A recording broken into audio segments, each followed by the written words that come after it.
अस्सलाम वालेकुम नाज़रीन। Programme news talk with Naseer Gopang में मां सभिनी खे चऊं था भली कार। ऐं अॼु मोस्टली अवां टीवी चैनल से ॾिठो हूंदो त वफ़ाक़ी काबीना हलफ़ खणी वरितो आहे, फ़लाणी वज़ारत फ़लाणे खे मिली, उहे सभु शयूं हलनि पियूं। सियासी सूरत हाल जेका मुल्क जी आहे पंहिंजे साम्हूं ई आहे। पर सच पुछो त आउं तमामु घणो ॾुखारो आहियां ऐं ॾुखारो इन जे करे आहियां जेको कुझु असांजे पसगिरदाई में थिए पियो उहो कोई एॾो सुठो कोन्हे। जेको समाज असीं तश्कील ॾियणु वञूं पिया उहो कोई एतिरो सुठो नज़र कोन पियो अचे। ऐं जेकॾहिं इहो सभु कुझु हलंदो रहियो त असांजा ईंदड़ नसल जेके आहिनि उहे कंहिं बि रीति महफ़ूज़ न हूंदा। हिकिड़ो दिन ताईं अफ़सोसनाक वाक़ियो सिंध जे शहर राणीपुर में थियो आहे। खैरपुर ज़िले जे अंदरि हिकिड़े पीर जी हवेली में 10 सालनि जी मासूम जेका ॿारड़ी आहे उन ते इंतिहाई वेशाणो तशदुद कयो वियो ऐं उहा पंहिंजी ज़िंदगी विञाए वेठी। इंतिहाई अफ़सोसनाक वाक़ियो कल्ह खां वठी यकीनन उन जी वीडियोज़ अवां ॾिठियूं हूंदियूं ऐं जेके शयूं साम्हूं अचनि पियूं उहे इंतिहाई भयानक आहिनि। त हिकिड़ो मर्द आहे, उन जे कमरे में हिकिड़ी मासूम ॿारड़ी ईअं कीअं सुतल आहे, उहो माण्हू केरु आहे ऐं उते CCTV कैमरा रिकॉर्ड थियल हो। मासूम ॿारड़ी मच्छी वांगुरु जीअं मच्छी तड़पंदी आहे पाणी खां ॿाहिरि ईअं तड़पंदे नज़र अचे पियो। जेके बि अहल दिलि माण्हू आहिनि जन उहा वीडियो ॾिठी हूंदी त यकीनन बर्दाश्त न करे सघंदा त इहो ॿारड़ी ते छा उन वक़्तु गुज़री रही हूंदी, उन केतिरियूं दाहूं कयूं हूंदियूं, कंहिंखे पंहिंजी माउ खे पीउ खे कंहिंखे न हुन पंहिंजी मदद जे लाइ सॼो हूंदो पर उन्हनि जी मदद जे लाइ को माण्हू नथो अचे। ऐं उन वीडियो में नज़र अचे थो पोइ 2 औरतूं जेके आहिनि उन कमरे में दाख़िल थियनि थियूं तेसि ताईं तमामु घणी देरि थी चुकी हुजे थी ऐं उहा ॿारड़ी जेका आहे उहा ज़िंदगी जी बाज़ी हाराए रहे थी। ऐं पोइ नज़र अचे थो उन वीडियो में त हिकिड़े हंधि उहा ॿारड़ी पट ते लेटियल आहे जिते उन दाहूं कूकूं कयूं पिए। उनजे बिल्कुलु साम्हूं बेड आहे जिते हिकिड़ो मर्द सुतल आहे जंहिंजी कमीज़ लथल आहे। पोइ उहो उथे थो इंतिहाई वेशी दरिंदो आऊं त उनखे चवंदुसि उन ॿारड़ी खे ॿाहुनि मां ई पकिड़े गहले मौत जी तस्दीक थो करे त उहा ॿारड़ी चेरी आहे या मरी चुकी आहे। सो लफ़्ज़ साथ नथा ॾियनि सच पुछो जॾहिं अहिड़नि वाक़िअनि ते ॻाल्हायूं था त उहो दरिंदो केरु हो, उन दरिंदे जे कमरे में इन मासूम ॿारड़ी छा पे कयो, छो उनखे उते सुम्हारियो वियो हो। इहे औरतूं पोइ छो आयूं जेकॾहिं उहा ॿारड़ी उन हवेली में मुलाज़िमा हुई, कमु कंदी, पहिरें त चाइल्ड लेबर तहत एतिरनि ॿारनि खे किथे बि नौकिरी हुजणी न खपे। जेको माण्हू उन्हनि खे ईअं करे थो, कमु वठे थो, कारखाना हुजनि, घर हुजनि, उन्हनि खे सख़्तु सज़ाऊं अचणु खपनि। क़ानून ठहियलु आहे, अमल कोन थो थिए। ॿी वरी ॻाल्हि त पोइ जेकॾहिं उहा ॿारड़ी उते हुई, उहे ॿियूं औरतूं हुयूं सभु कुझु, त उहो उन्हनि कीअं इजाज़त ॾिनी हिकिड़ी मासूम ॿारड़ी हिकिड़े ग़ैर मर्द जे रूम में ईअं हुजे, उन सां छा कुझु थियो। इहा हिकिड़ी मुख़्तसिर वीडियो आहे। इन खां पहिरियों छा थींदो रहियो आहे उहा बि ज़रूरु रिकॉर्डिंग हूंदी। सो पुलिस इहा ज़िम्मेदारी आहे त उन समूरे सिस्टम खे उहो पंहिंजी तहवील में वठे ऐं ख़बर पइजी सघे त उन ॿारड़ी सां नेठि अहिड़ो छा थियो जंहिंजे करे उनजी ज़िंदगी वई हली। हिकिड़ो उहो वाक़ियो आहे, उन ते पाण ॻाल्हि ॿोल कंदासीं। न रुॻो एतिरो पर उन ख़ानदान सां तालुक़ु रखंदड़, उन ॻोठ सां तालुक़ु रखंदड़ हिकिड़ी ॿी ॿारड़ी जेका आहे उजाला उनजो नालो ॿुधायो थो वञे। मासूम फातिमा जे फ़ौत थियण खां पोइ उन जी वीडियो बि मंज़र आम ते आई आहे जेका ॿुधाए थी त उहा बि इन साॻी हवेली में 2-2.5 साल कमु कंदी रही आहे। उन ते बि वेशाणो तशदुद कयो वेंदो हो, उजाला ॿुधाए थी। ऐं उहो उतां कीअं फ़रार थी निकिती ऐं हीअ जेके गिरफ़्तार थिया आहिनि इन केस में असद शाह, उहा ॿारड़ी इल्ज़ाम हणे पई उजाला त उन असद शाह जी घरवारी जेका आहे हिना शाह उनजो नालो ॿुधाए पियो वञे, उहा उन ते वेशाणो तशदुद कंदी हुई। अॼु सखर हाई कोर्ट जेको आहे उन हिना शाह जी हिफ़ाज़ती ज़मानत बि मंज़ूर करे वरिती आहे। सो न रुॻो फातिमा फरड़ो वारे केस में हिना शाह खे बि मुलविस करार ॾिनो वियो आहे FIR में, पर उनखां जांच थियणु खपे। पर हीअ जेका नाइला उजाला ॿुधाए पई उन ते जेको तशदुद थींदो रहियो आहे उनखे बि इन केस जो हिसो थियणु खपे। ऐं हाणे अॻिते ॾिसूं था त सिंध पुलिस छा थी करे। ऐं हिकिड़ो त वॾो ख़दशो हींअर खां ई ज़ाहिर कयो पियो वञे त हिन केस में रियासत छो फ़रियादी न थी आहे। हीउ केस जेको दाख़िल थियो आहे फातिमा जे क़त्ल जो, उहो उनजी माउ जी फ़रियाद ते दाख़िल थियो आहे। उहो इंतिहाई हिकिड़ी मिसकीन ऐं ग़रीब फैमिली आहे। उनजे करे ख़दशा इहे पिया ज़ाहिर कया आहिनि त अॻिते हली उन्हनि खे प्रेशराइज़ बि कयो वेंदो या उन्हनि खे पैसा ॾिना वेंदा, हीउ केस जेको आहे ईअं लुड़ी वेंदो। सो उन केस खे रियासत खे टैकल करणु खपे। ऐं ताज़ो खोड़ अहिड़ा ॿिया केस आहिनि जंहिंजो असीं मिसाल ॾेई सघूं था। शर साहब जेके उहा हिकिड़ा टीचर जंहिं ॿारड़े सां ज़्यादती कई हुई उनखे जेकॾहिं उन ॿारड़े जे वारसनि माफ़ बि करे छॾियो त कोर्ट उनजो नोटिस वरितो ऐं ॿीहर गिरफ़्तार थियो। हिन केस में बि ईअं थियणु खपे। अॼु जे प्रोग्राम में उन ते ॻाल्हाईंदासीं। ऐं ॿियो जेको इंतिहाई अफ़सोसनाक वाक़ियो आहे उहो पंजाब जे इलाइक़े फैसलाबाद जे शहर जणावाला में पेश आयो आहे जिते मसीह बिरादरी जे 2 फ़र्दनि ते तौहीन मज़हब जो इल्ज़ाम लॻायो वियो ऐं उनखां पोइ रियासत एक्शन में आई। उन्हनि माण्हुनि जे ख़िलाफ़ केस दाख़िल थियो ऐं केस में उहे कलम लागू थिया जिन तहत जेकॾहिं इहो ॾोह साबित थिए थो त उन्हनि ॿिन्ही खे फाही जी सज़ा अची सघे थी, मौत जी सज़ा अची सघे थी। अदालतुनि खे कमु करणु ॾिनो ई न वियो जीअं अहिड़नि केसनि में थींदो आहे। हुजूम ॿाहिरि निकितो, मस्जिदनि मंझां लाउड स्पीकरनि ते ऐलान थिया, माण्हू ॿाहिरि आया ऐं पोइ उन मसीह कॉलोनी में हमला थींदा रहिया। सुबुह खां वठी शाम ताईं उहो सभु कुझु थींदो रहियो पर किथे बि रियासत जी रिट नज़र न आई। 7 खां 8 चर्च जेके आहिनि उहे साड़िया विया, तबाह कया विया। 17 खां वधीक घर जेके आहिनि मसीह बिरादरी जा उन्हनि खे बाहियूं ॾेई मिसमार कयो वियो। ऐं जेको डिप्टी कमिश्नर हो उतां जो मतिलबु रियासती रिट जंहिंजी क़ाइमु करण जी ज़िमेदारी हुई, उनजे घर ते ऑफिस ते हमिलो उनजे करे थियो जो उनजो तालुक़ु बि मसीह बिरादरी सां हो। ऐं माण्हू जेके आहिनि उतां फ़रार थी विया, मसीह बिरादरी जा माण्हू उन्हनि फसलनि में वञी मासूम बचड़नि सां औरतुनि सां राति गुज़ारी। सो हीउ कुझु थिए पियो असांजे मुल्क में। ऐं कते बि असांजो जेको दीन आहे उहो इन ॻाल्हि जी इजाज़त कोन थो ॾिए तव्हां कंहिंसां ईअं ज़्यादती कयो। हर कंहिंखे आइन ऐं कानून मूजिबि जेकॾहिं को ॾोहारी आहे त सज़ा बिल्कुलु अचणु खपे, पर कंहिंखे बि कानून हथ में न खणणु खपे। वज़ीर आज़म जेके आहिनि निगरान अनवार उल काकड़ साहब उन्हनि उनजो नोटिस वरितो आहे। आर्मी चीफ साहब जो बयानु हले पियो त कंहिंखे बि कानून हथ में खणण जी इजाज़त न ॾींदासीं। सो उमेद ई करे सघे थी त इन्हनि किरदारनि खे सख़्तु सज़ाऊं ईंदियूं। ऐं 3% मज़हबी अक़लियतूं हिन मुल्क में वञी बचियूं आहिनि, उहे बि जेके आहिनि उहे ग़ैर महफ़ूज़ आहिनि।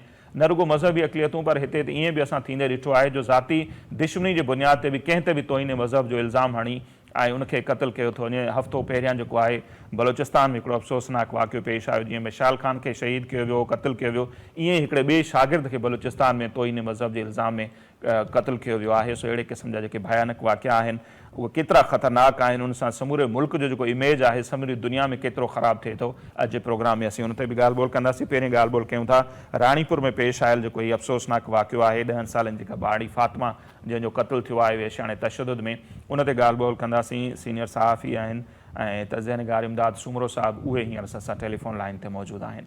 इमदाद सूमरो साहब, तमामु घणी महिरबानी, तव्हां असांखे वक़्तु ॾिनो। ऐं पाण ॻाल्हि ॿोल करे रहिया आहियूं हीउ जेको फ़ातिमा फरड़ो न्याणी जो जेको क़तलु थियो आहे उन ते। सो सभ खां पहिरियां जेकॾहिं असीं ॻाल्हि कयूं त इहो इतला अव्हां ताईं पहिरियां कीअं पहुतो ऐं अव्हां सम्झो था त जेकॾहिं हीउ मामिलो मीडिया ते न अचे हा त हिन न्याणी जो खून बि ईअं ई लुढ़ी वञे हा। ख़बर नाहे त केतिरियूं अहिड़ियूं ॿाड़ियूं जेके आहिनि अहिड़ियुनि हवेलियुनि में ॿियनि हंधनि ते जेके आहिनि ईअं मरी वञनि थियूं, उन्हनि जा केस लुड़ी वञनि था। सो स्टार्टिंग ही ख़बर अव्हां ताईं कीअं पहुती ऐं जेका समूरी सूरत हाल हुई उन ते पाण ॻाल्हायूं, पोइ पाण वधीक ॿिया जेके मामला आहिनि हिन केस जा रुख आहिनि उन ते बि ॻाल्हाईंदासीं। महिरबानी नसीर भाउ। असल में मां असांजो जेको साथी असांजो भाउ जान मोहम्मद महर शहीद थियो आहे उनजे स्टोरी जे सिलसिले में जेके लिखियल पासा हुआ उन्हनि ते कमु करे रहियो हुउसि ऐं पंहिंजे ऑफिस में ई मौजूदु हुउसि त मूंखे सोशल मीडिया ते फेसबुक जे मैसेंजर जे ज़रिए कुझु अहिड़े क़िस्म जी वीडियोज़ ऐं कुझु इंफॉर्मेशन मिली। ऐं जॾहिं उहा इंफॉर्मेशन ॾिठी त उहा ॾाढी शॉकिंग हुई, दिलि दहिलाईंदड़ हुई। उन खां पोइ इंफॉर्मेशन त असां वटि सॼो ॾींहुं तव्हां वटि असां साथ वटि ईंदियूं रहंदियूं आहिनि मुख़्तलिफ़ सोर्सिस मां, पर उहे अथेंटिक न हूंदियूं आहिनि। मां उन इंफॉर्मेशन खे ॿिनि हंधनि तां क्रॉस चेक कयो, माना पंहिंजे सहाफ़ती सोर्सिस मां चेक कयो ऐं उन खां पोइ पुलिस डिपार्टमेंट में जेके असांजा सोर्स आहे असां उन्हनि खां जॾहिं चेक कयोसीं त इहा ख़बर पई त इहो बिल्कुलु वॾो ज़ुल्म थियो आहे ऐं इहे 2 ॾींहं थिया हिन वाक़िए खे। ऐं उन हवेली सां रिलेटेड अहिड़ियूं ज़ुल्म जूं दास्तानूं लोकल सोर्सिस ॿुधायो त उहे तमामु घणियूं आहिनि। अॼु हिकिड़ी न्याणीअ जी जेका असां वीडियो मंज़र आम ते आई आहे उन वीडियो में उहा न्याणी पंहिंजो जेको ज़ुल्म ॿुधाए थी त 3 साल उहा उन ई हवेलीअ में इन ई माण्हूअ जे अताब जो शिकार रही आहे ऐं उनजी घरवारीअ जे अताब जो शिकार रही आहे। उहा सिंध स्वाई ऑर्गेनाइज़ेशन जी जेका सरबराह आहे डॉक्टर आशा धारे जो ऐं उनखे जस हुजे उनजी टीम वई आहे, उनजी कोर्ट उहा मिली आहे त इहा जेका छोकिरी क़तल थी वई आहे, शहीद थी आहे, इन न्याणीअ जी जेका असां ॿी सोट आहे उहा तक़रीबन 22-24 सालनि जी आहे, उनजो बयानु हींअर माना मीडिया ते साम्हूं अची वियो आहे। त चवण जो मक़सदु इहो आहे त जॾहिं उहा असांखे इंफॉर्मेशन मिली ऐं 2 हंधनि तां कंफर्मेशन मिली त हेॾो वॾो अंधोनाक वाक़ियो थियो आहे त मां पहिरीं फ़ुर्सत में पंहिंजी जेका आहे टीवीअ जी मैनेजमेंट उन्हनि सां ॻाल्हायो, उन्हनि खे ॿुधायो त हीअ असां वटि कंफर्म न्यूज़ आहे त देरी न थी, विदिन सेकेंड्स इहा ख़बर जेको आहे सो एयर थी, तव्हां ॾिठी, सभिनी सिंधवासियुनि ॾिठी। ऐं जॾहिं मामले जी सेंसिटिविटी जी अञा वधीक ख़बर पई त असां जेको पंहिंजो आहे SSP खैरपुर उनखे बि लाइन ते वरितोसीं ऐं उनखे पोइ उनखां पोइ असां 14-15 मिंटनि जी ट्रांसमिशन हलाई। ऐं बिल्कुलु जीअं तव्हां चयो त जेकॾहिं इहो मीडिया में मामिलो हाईलाइट न थिए हा, जियो ते न अचे हा, उनखां पोइ ॿियनि उर्दू TV चैनल्स ते न अचे हा, इन में तव्हांजे TV चैनल जो ऐं तव्हांजे रिपोर्टर जो किरदारु बि ॾाढो ज़बरदस्त रहियो, अजीब लाखे साहब जो ऐं शौकत नूरानी साहब जो किरदारु बि ॾाढो ज़बरदस्त रहियो। त जॾहिं इहो गॾिजी मीडिया ते उहा शइ आई, सोशल मीडिया ते जेके सुठा माण्हू वेठल आहिनि उन्हनि किसे खे खयो तंहिंखां पोइ ई पुलिस हरकत में आई आहे। बिल्कुलु 2 ॾींहंनि ताईं पुलिस ऐं सिहत खातो त इन क़तल खे लिकाईंदो रहियो, हुनखे नेचुरल डेथ करार ॾींदो रहियो न। पर जॾहिं इहा शइ वाइखे थी मीडिया जे ज़रिए आई त उन खां पोइ तव्हां ॾिठो त उन ज़ालिम खे हथ कड़ियूं बि लॻियूं, उहो जेल में बि वियो। उहो डॉक्टर जंहिं मुजरमाना किरदारु कयो पंहिंजे पेशे सां गद्दारी कई, ऐं उहो पुलिस वारो जंहिं इन क़तल जे केस खे लिकाइण जी कोशिशि कई, उहे सभु हींअर सलाखुनि जे पुठियां। इहा तव्हांजी असांजी सिंध जे माण्हुनि जी मीडिया जी ऐं सोशल मीडिया जी कामयाबी आहे। इन खां सवाइ इहो किसो हाईलाइट न थिए। हा हाणे जेकॾहिं अची वञूं ही जेको माण्हू गिरफ़्तार थियो आहे असद शाह, इन जो जेकॾहिं बैकग्राउंड या इन हवेली जे बैकग्राउंड ते बि जेकॾहिं पाण ॻाल्हायूं त माण्हुनि खे ख़बर पवे त ज़ाहिर आहे ही एतिरा बाअसर त आहिनि न जो 2 ॾींहंनि ताईं हू लाश न्याणी जो दफ़नाइजी बि वियो। इवन वारस एतिरा प्रेशराइज़ थियल हुआ जो पहिरियां उन्हनि इहो बि ॿुधायो त को तशदुद कोन थियल हो, हिकिड़ी नेचुरल डेथ आहे। सो उन्हनि जे पॉलिटिकल या जेको बि उन्हनि जो बैकग्राउंड आहे इमदाद साहिबु, जेकॾहिं उन ते पाण अचूं त कीअं आहे? इन में ही त साईं पाण खे पीर ऑफ राणीपुर सॾाइनि था ऐं बादशाह पीर दस्तगीर जे गादी नशीन या उनजे ख़ानदान जे तसलसुल सॾाइनि था। इन्हनि माण्हुनि खे, इन्हनि जे फैमिली जे माण्हुनि खे, इन्हनि खे ऐं इन दरगाह सां वाबस्ता जेके मुरीद आहिनि यकीनन उहो पाण खे माना असांखे ग़लति ई सम्झंदा हूंदा, पर उन्हनि सभिनी खे शर्म अचणु घुरिजे त हेॾी वॾे बुज़ुर्ग हस्तीअ जा पाण खे हू मनसूब कनि था ऐं उन खां पोइ हुननि जा जेके दास्तान साम्हूं अचनि था उहे ॾाढा लिंग कंडवाईंदड़ आहिनि। हिन महिल असांजो जेको इतला आहे त कोई 50 खां वधीक छोकिरियूं जेके 3000 4000 ते आहिनि, जेके के उते के मुलाज़िम न आहिनि, माना हिकिड़ो त हू चाइल्ड लेबर जे ज़िमरे में थो अचे, नंढड़नि ॿारनि खां हू माना लेबर कराइनि था, उन्हनि ते वेशानो तशदुद बि कनि था। उहे 2-3 हज़ार रुपए ते माइट गुरबत खां पंहिंजी जहालत खां इन्हनि खे पंहिंजो मुर्शिद पंहिंजो अबवा मां सॾे इन्हनि खे कनि था। त मां बिल्कुलु तव्हांखे ज़िमेदारी सां थो ॿुधायां त इहा पीर ऑफ राणीपुर जो जेके बि ख़ानदान आहे, उन जूं जेके बि हवेलियूं आहिनि, उन्हनि में चाइल्ड एब्यूज़ थिए थो, उन्हनि खे सेक्सुअली एब्यूज़ कयो थो वञे नियाणियुनि नंढड़ियुनि खे, ॿारनि खे। उन्हनि खां नौकरनि वारो न, उन्हनि खां लेबर लॉ जी मुखालफ़त बि न, पर उन्हनि खां ग़ुलामनि वारो किरदारु जिन खे हू बानियूं सॾनि था। ऐं तमामु अहिड़ा दास्तान आहिनि जेके असांजी माना एथिक्स लॉ ऐं अख़लाक इजाज़त नथो ॾिए त असां हिन मीडिया ते वेही ऐं असां उहे ॻाल्हियूं कयूं। इहा ॻाल्हि उतां जे राणीपुर जे खैरपुर जे बचे खे ख़बर आहे त हिननि जो किरदारु छा आहे। जेके वीडियो साम्हूं आई आहे, जेका हिन असद शाह दरिंदे इहा ॻाल्हि क़बूल बि कई आहे त इहा हुनजे घर जी CCTV आहे, हुनजे कमरे जी CCTV आहे। त उहो कमिरो तव्हां ॾिसो न, जंहिंमें वॾा वॾा साउंड सिस्टम आहिनि, शराब जूं बोतलूं पयल आहिनि। त हिकिड़े पीर जे बेडरूम में, हिकिड़े वॾे माण्हू जे बेडरूम में 10 सालनि जी न्याणी जो कहिड़ो कमु आहे? उहा उते फटके पई ऐं पीर साहिबु जेको आहे सो नशे में धुत ऐं सुतो पियो आहे।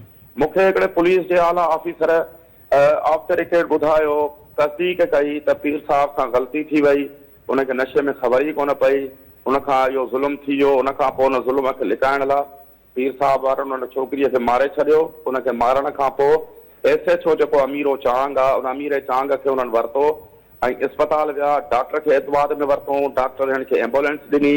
उन न्याणीअ जे लाश खे बग़ैर पोस्टमार्टम जे उनखे खणी पंहिंजे उन्हनि जे ॻोठु विया, उन फातिमा फुरड़ो जे ॻोठु विया ऐं उनजे माइटनि खे 50,000 रुपया ॾिनो त छोकिरीअ खे पेट में सूर हो ऐं छोकिरी मरी वई आहे। इहा ॻाल्हि तव्हां के हिसाब न कयो ऐं हिनखे दफ़नायो।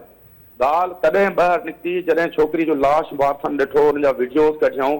उहे वीडियो कुझु ज़िमेदार माण्हुनि ताईं पहुता ऐं तव्हां थींदा, असां ताईं पहुता, तव्हां ताईं पहुता, तॾहिं इहा ॻाल्हि माना आउट थी आहे। न त एतिरियूं कई फातिमाऊं हिननि मारे दफ़न करे छॾियूं, एतिरियूं कई फातिमाऊं हिननि जे हवेलियुनि में क़ैद आहिनि ऐं एतिरियूं कई फातिमाऊं हिननि जे ज़ुल्म ऐं तशदुद जो निशानो हिन महिल जेॾी महिल पाण ॻाल्हायूं पिया थी रहियो हूंदो।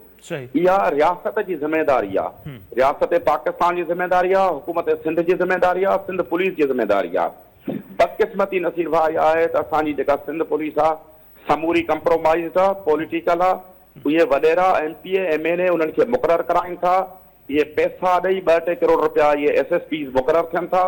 उनखां पोइ तिरनि जो तेल तिरनि मां कढनि था। जेके SHO आहिनि उहे 3 खां 5 लख रुपया SSP खे मंथली ॾियनि था। उनखां पोइ गुटके जो कारोबार थिए थो, तेल जो कारोबार थिए थो। मूंखे लॻे ई कोन थो त हीअ सिंध पुलिस जा ऑफिसर या के पुलिस जा ऑफिसर आहिनि। ईअं लॻे थो त के भते खोर, के बदमाश, के ॾोहारी क्रिमिनल आहिनि जिन खे माना का इतफ़ाक़ सां पुलिस जी वर्दी मिली वई आहे। इहा ॻाल्हि रुगो खैरपुर या राणीपुर जी न आहे, इहा सिंध जे ॻोठ ॻोठ जी आहे, गली गलीअ जी आहे। उते तव्हांखे वर्दी पोश इहे बदमाश नज़र ईंदा जिन ग़रीबनि ऐं शरीफ़ माण्हुनि जो त जीअण जंजाल करे छॾियो आहे, पर अहिड़ा असद शाह जहिड़ा ज़ालिम वेशी ऐं दरिंदा उन्हनि जे माना जेको आहे सो पकड़ खां ॿाहिरि। सही, चलो हिन केस में ई जॾहिं मीडिया ते आयो त कुझु त DIG साहब हुजे, SSP खैरपुर, उन्हनि एक्शन वरितो, इहा हिकिड़ी चङी ॻाल्हि आहे, इहा हिननि जी ज़िमेदारी बि आहे ज़ाहिर। अचूं था इन ते, जीअं मां ॿुधायो त हीअ जेका उहो तस्लीम बि कनि था त इहा संदनी माना बेडरूम जी CCTV आहे, त सवाल त इन ते बि थियनि था त इहो जेको माण्हू बेड तां उथे थो इहो असद शाह ई आहे, पहिरियों सवाल इहो। ॿियो त CCTV कैमरा बेडरूम में, ऐं टियों वॾो सवाल इहो ई आहे त उहा न्याणी हिकिड़े ग़ैर मर्द जे रूम में छो सुम्हारी वई? ज़ाहिर जेकॾहिं ॿियूं मुलाज़िमाऊं हूंदियूं, औरतूं हूंदियूं, न्याणियूं हूंदियूं, उन्हनि सां गॾु न हुई, इते उनजो हुजणु उहो बि त खोड़ सारा सवाल पैदा करे थो न इमदाद साहब। बिल्कुल, जेसीं ताईं CCTV जो तालुक आहे न, जॾहिं असां CCTV कल्ह पंहिंजे TV चैनल ते जियो ते हलाई पिए त इहो सुवाल मूंखां थियो त तव्हांखे उनजे घर जी CCTV कीअं मिली, ऐं हीअ ईअं त न आहे त हीअ कंहिं ॿिए एरिया जी CCTV आहे, उन ज़रूर उन वाक़े सां केरु साज़िश जे तौर ते मनसूब पियो करे न ख़ानदान खे बदनाम करण जे लाइ। पर उन सुवाल जा जवाब असद शाह पंहिंजी प्रेस कॉन्फ्रेंस में ऐं अॼु जज जे साम्हूं ॾेई छॾिया आहिनि त इहा CCTV मुंहिंजे कमरे जी आहे या मूं पाण प्रोवाइड कई आहे। ऐं CCTV कमरे में हणण जो मतिलबु छा आहे इहो त असद शाह पाण ॿुधाए सघे थो। नॉर्मली घर जे ॿियनि हिसनि में त CCTV असां ॾिसंदा आहियूं, घर जे ॿाहिरां लॻल हूंदी आहे, तव्हांजे विरांडे में लॻल हूंदी आहे, ॿिए हंधि लॻल हूंदी आहे, ऐं कमरे में सुम्हण वारे कमरे में CCTV कतई तौर ते न लॻाई वेंदी आहे। त ख़बर न आहे त उते कहिड़ो अयाशी जो कमु थींदो। मूंखे त हीउ हिकिड़ो जिन्सी दरिंदो ऐं हिकिड़ो साइको केस लॻे थो, जहिड़े क़िस्म जा वॾा वॾा लाउड स्पीकर उते पयल आहिनि, ऐं उनखां पोइ हीउ शायदि उते को अहिड़ा काई कम कंदो, वरी उनखां पोइ लज़त वठण लाइ शायदि इहो अज़्यूम ई करे सघिजे थो। इहे इन जा जवाब त जवाबदार पाण ॾींदो जेको पुलिस सां या कंहिं ज़िमेदारनि सां राब्तो, छाकाणि त हीअ त मुख़्तसिर वीडियो आहे त ॿारड़ी जी मौत जी तस्दीक बि चवनि था असां उहो ज़ालिम करे थो, ॿाह मां पकड़े धिंधोला थो ॾिए। इन खां पहिरियों छा थियो? ज़ाहिर आहे जेकॾहिं CCTV मुस्तक़िल उते लॻल हूंदी त उहो बि त रिकॉर्ड थियो हूंदो ज़रूरु, त उहो समूरो रिकॉर्ड न त डिलीट थी वेंदो, हू गुम करे चईंदा। पुलिस हींअर ताईं उन समूरे शइ खे पंहिंजी तहवील में वरितो आहे इमदाद साहब? नसीर साहब, इहो ॿुधायो वियो आहे त पुलिस DVR ऐं CCTV जो सॼो रिकॉर्ड हथ कयो आहे, पर जहिड़े तरीक़े सां मीडिया, सोशल मीडिया ते वेठल जेके मुजाहिद आहिनि, मीडिया वारनि पंहिंजो किरदारु अदा कयो आहे, हिन ज़ुल्म जे दीवार खे तोड़ियो आहे, त असां उमीद था कयूं त पुलिस जो तफ़्तीशी जेको ऑफिसर आहे, IO, SSP साहब, DIG साहब, उनखां पोइ प्रोसिक्यूटर, उनखां पोइ असांजी मुअज़्ज़ज़ अदालत जा जज साहिबान ऐं केमिकल जेका लेबोरेटरी आहे उन में वेठल अमलदार, उहे पंहिंजो फ़र्ज़ु अहिड़े ई तरीक़े सां महसूसु कंदा जहिड़े तरीक़े सां मीडिया वारनि पंहिंजो फ़र्ज़ु अदा कयो आहे। त इन न्याणीअ खे पंहिंजी न्याणी सम्झी हक़ ऐं इंसाफ़ जो साथ ॾींदा ऐं सभु मरहला सही तरीक़े सां हल थियनि। ऐं जॾहिं हिन पीर साहब खे जेकॾहिं इहो ग़लति कमु कयो आहे ऐं हुन ते साबित थिए थो त सज़ा मिलंदी, त इहो मैसेज सभिनि ॾे वेंदो। हाणे इहो सॼो कुझु माना पुलिस जे हथ में आहे त उहो हिन केस खे कीअं थी वठी वञे। उहा सियासी पुष्ट पनाही जे करे, सियासी बैकिंग जे करे इन पीर साहब खे रिआयत थी करे या पंहिंजो हक़ीक़ी फ़र्ज़ अदा थी करे, इहो ॾिसणो पवंदो। हिन महिल ताईं पुलिस जी जेका परफॉर्मेंस आहे उहा का सुठी कान्हे, मायूस कोन आहे। 2 ॾींहंनि ताईं SSP साहब, खोसो साहब छो निंड में सुतो पियो, DIG साहब जे नोटिस में इहा ॻाल्हि छो कोन आई? पूरे ज़िले में, पूरे डिवीज़न में किथे कख पन चुरे थो त उहा पुलिस जे SSP खे ख़बर पए थी, DIG साहब खे ख़बर पए थी। उन्हनि जी स्पेशल ब्रांच आहे, उन्हनि जी डिस्ट्रिक्ट इंटेलिजेंस आहे, DIB आहे, उन्हनि जूं 10 एजेंसियूं आहिनि जेके उन्हनि खे ॿुधाइण वारियूं आहिनि। त 2 ॾींहंनि ताईं जेसि ताईं इहो मामिलो मीडिया में हाईलाइट न थियो त ही पंहिंजे फ़र्ज़नि खां ग़ाफ़िल छो रहिया? इहो हिकिड़ो वॾो सुवालिया निशान आहे। सभ खां ॿी ॻाल्हि त तव्हां जेको चयो त इहा नंढड़ी छोकिरी 10 सालनि जी पीर साहब जे कमरे में छो हुई, इन सुवाल जो जवाबु पीर साहब खां वठणु घुरिजे जेको हींअर पुलिस जी तहवील में आहे, त उनखे जवाबदार मुल्ज़िम तौर ते ट्रीट कयो वञे, उनखे माना विआईपी महिमान करे ट्रीट न कयो वञे, न ई उनखे कंहिं पुलिस वारे SHO जे बंगले जे कंहिं कमरे में विहारियो वञे, AC वारे कमरे में, उनखे लॉकअप में ई हुअणु घुरिजे ऐं उन सां ईअं ई ट्रीट कयो वञे जीअं आदि ॾोहारी के मुजरम ई के कातिल सां ट्रीट करणु घुरिजे। सही जी। अच्छा, ॿी वरी ॻाल्हि इहा आहे, जीअं सही था चओ त अच्छा शुरूआति में जेके DIG साहब आहिनि, जिसखान साहब, उन्हनि चयो त रियासत जी मदियत में इहो केस रियासत फ़रियादी थींदी, पर वरी पोइ ॾिठोसीं त उनजी माउ खे फ़रियादी कयो वियो आहे। अॻिते हली घणे भाङे असां इहो ॾिठो आहे न अहिड़नि केसनि में पोइ ज़ाहिर हिकिड़ी ग़रीब फैमिली आहे, प्रेशराइज़ बि कयो वेंदो आहे, उन्हनि खे पैसा ॾोकड़ बि ॾिना वेंदा आहिनि। त हिन केस में नथा सम्झो जेकॾहिं रियासत फ़रियादी ख़ुदि बणिजे हा त हीउ शायदि जवाबदार अंजाम ते पहुचनि हा, छाकाणि त हाणे खां इहे सवाल था थियनि 6 महीना 2 महीना साल खां पोइ में बि कंप्रोमाइज़ केस थी वञे। सभ खां बिल्कुलु ज़रूरी हो त रियासत स्टेट जी हिन में फ़रियाद में पुलिस जी फ़रियाद में इहो केस दाख़िल थिए हा ऐं उनजी अमड़ या जंहिंजे फ़रियाद ते इहो केस दाख़िल थियो आहे शायदि उहो प्रेशर पीर साहिबनि जो बर्दाश्त न करे सघनि इहा ॻाल्हि ठाह तरफ़ वञे।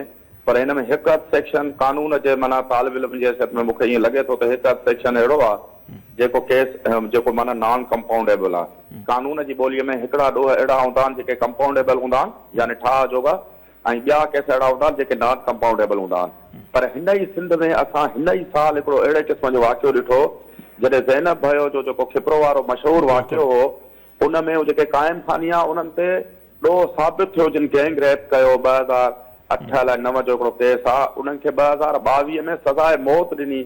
इनायत भुट्टो साहब एडिशनल सेशन जज जो मॉडल कोर्ट खिपरो जो जॾहिं हुनखे सज़ाए मौत ॾिनी, सज़ाए मौत मिलण खां पोइ बि उहे केस खे मैनेज करे विया क़ाइम खानी। बिल्कुलु थियो। हुन में जेका सियासी अॻवान आहे रूबीना क़ाइम खानी, उनजो नालो बि अचे थो ऐं भयनि जे सरदार जो नालो बि अचे थो। उन्हनि माना ठाह करायो, करोड़ रुपया उन्हनि खे भरे ॾिनो, हुनजे मथां प्रेशर विधो ऐं उन्हनि माना जवाबदारनि खे माफ़ करे शायदियूं फेराए अलाए कहिड़े तरीक़े सां सिंध हाई कोर्ट खे ऐं सेशन कोर्ट खे माना मैनेज करे भुट्टे साहब खां उहो केस वठी ॿिए जज साहब वटि जामरी साहब वटि वियो ऐं उहे सभु जवाबदार भरी थी विया। सो इहे शयूं त हिकिड़ियूं प्रैक्टिकल हक़ीक़तूं आहिनि। असांखे सुठी उमेद रखणु घुरिजे त हिन जा वारस बीहंदा ऐं इन ज़ालिम ऐं वैशीअ खे पंहिंजे माना मंतक़ी अंजाम ताईं पहुचाईंदा। पंहिंजी जाइ ते इहा हक़ीक़त आहे त इहो केस ख़राब थियण जा बिल्कुलु चिटा इम्कानात आहिनि। बिल्कुलु। ऐं आख़िर में इमदाद साहब इहा बि हिकिड़ी डिमांड थियणु खपे, जीअं मां ॿुधाए पिया त मुख़्तलिफ़ ॿियूं जेके इन ख़ानदान जूं हवेलियूं आहिनि उते बि खोड़ अहिड़ियूं ॿाड़ियूं ॿाड़ा जेके चाइल्ड लेबर उन्हनि खां कराई थी वञे, उन्हनि खे न रुगो बाज़ियाब करायो वञे पर उन्हनि जा बयान बि रिकॉर्ड थियनि जीअं ख़बर पवे त इन्हनि हवेलियुनि जे अंदरि थिए छा पियो। बिल्कुलु पीराव राणीपुर जी हवेली खां शुरू थियणु घुरिजे इहो। इहा रियासत जी ज़िमेदारी आहे, रियासत जे इदारनि जी ज़िमेदारी आहे, पुलिस जी ज़िमेदारी आहे। उन खां पोइ कंहिंखे बि बख़्श न कयो वञे। मुंहिंजो जेकॾहिं 1.5 कमरे जो फ्लैट आहे त उनजी बि तलाशी थियणु घुरिजे ऐं जंहिंजो एकड़नि में फैलियल जेको आहे बहल आहे त उनजी बि तलाशी थियणु घुरिजे त का बि जॻह माना जेका आहे सा रियासत खां परे न हुअणु घुरिजे, रियासत जी अमलदारी खां परे न हुअणु घुरिजे ऐं कानून कंहिंजे लाइ बि जेको आहे कोरीअड़े जो ॼार न हुजे ऐं कानून जा हथ बिल्कुलु मज़बूत हुजनि। उन लाइ सभ खां पहिरीं त ज़रूरी आहे त पुलिस खे गैर सियासी कयो वञे ऐं पुलिस खे एतिरो पावर ॾिनो वञे जेकॾहिं तव्हांजे SSP SHO जी जेका पोस्टिंग आहे उहा उतां जे पीर मीर वॾेरे ऐं उतां जे कंहिं बदमाश जे हथ में हूंदी त पोइ आज़ादीअ सां कॾहिं बि कमु न करे सघंदा। असांखे सुठी उमेद रखणु घुरिजे। जस्टिस साहब जेको केयरटेकर चीफ मिनिस्टर थियो आहे त उहो पंहिंजा हिन ॻाल्हि जो नोटिस वठंदो ऐं ख़ुसूसी अहकामात ॾींदो, ही केस खे स्पेशल कोर्ट में वेंदो ऐं पहिरीं ॻाल्हि त जांच खैरपुर मां शिफ्ट थियणु घुरिजे, ट्रांसफर थी कराची में अचणु घुरिजे ऐं हिन जी जेका केमिकल रिपोर्ट आहे उहा लाहौर जी जेका केमिकल लेबोरेटरी आहे उन मां थियणु घुरिजे, छो जो कराची जी जेका लेबोरेटरी आहे ऐं लम्स जामशोरे जी जेका लेबोरेटरी आहे उनजी जेका शहरत आहे का एतिरी सुठी न आहे, उनजी रेपुटेशन एतिरी सुठी न आहे। न रोहिड़ी वारी लेबोरेटरी जी रेपुटेशन सुठी आहे जिते 50,000 लख रुपए में चर्च जेको आहे सो साबित थी थो वञे ऐं तव्हांजे साम्हूं आहे त जॾहिं चीफ जस्टिस ऑफ पाकिस्तान शराब पकड़े थो त उहा माक़ी थी थो वञे। त हिन सूबे में कानून जी एॾी वॾी मज़ाक उॾाई वई आहे जो माण्हुनि जा जेके ख़दशा आहिनि, तव्हांजा जेके ख़दशा आहिनि, असांजा जेके ख़दशा आहिनि उहे बिल्कुलु दुरुस्त महसूसु थियनि था। जी ठीकु आहे इमदाद सुमरो साहब, वॾी महिरबानी ऐं उमेद कजे थी इन केस खे ईअं ई टैकल कयो वेंदो, उनजो फॉलोअप सहाफ़त जी बि ज़िमेदारी आहे। फॉलोअप हिकिड़ो वॾो जेको आहे सहाफ़त में टूल आहे पर असां वटि घटि ई नज़र ईंदो आहे त स्टोरियुनि जो फॉलोअप थिए ऐं इनखे ईअं ई खयो वेंदो, सिविल सोसाइटी उनखे ईअं ई खणंदी ऐं उमेद करे सघिजे थी त इन मासूम ॿाड़ी जे केस सां इंसाफ़ थींदो, जेके बि ज़िमेदार आहिनि उन्हनि खे सज़ाऊं वेंदियूं। न रुगो एतिरो पर गॾोगॾु हीउ जेको नओं बयानु आयो आहे हिकिड़ी ॿी न्याणी उजाला जो, उनखे बि इन केस जो हिसो बणायो वञे ऐं जंहिं ते इल्ज़ामूं हणनि पियूं औरत ते ज़ाहिर आहे उनखां बि पुछाणो थियणु खपे। अॼु उनजी हिफ़ाज़ती ज़मानत थी आहे ऐं ॿियनि जिन बि हंधनि ते जिते बि इहो सभु कुझु चाइल्ड लेबर थिए पई घटि में घटि उन्हनि जे ख़िलाफ़ु कार्रवाई थिए। रिज़वाना वारो पंजाब जो केस तव्हांजे साम्हूं आहे त जीअं मुस्तक़बिल में इन्हनि मासूम ॿारनि जूं ज़िंदगियूं जेके आहिनि उहे बची सघनि। इते नाज़ी वक़्तु थिए थो मक़सदु ब्रेक जो, ब्रेक वठंदासीं। ब्रेक खां पोइ जॾहिं वापसि ईंदासीं त जणावाला में जेको इहो अफ़सोसनाक वाक़ियो पेश आयो, मसीह बिरादरी सां पाण उन ते वधीक ॻाल्हि ॿोल कंदासीं।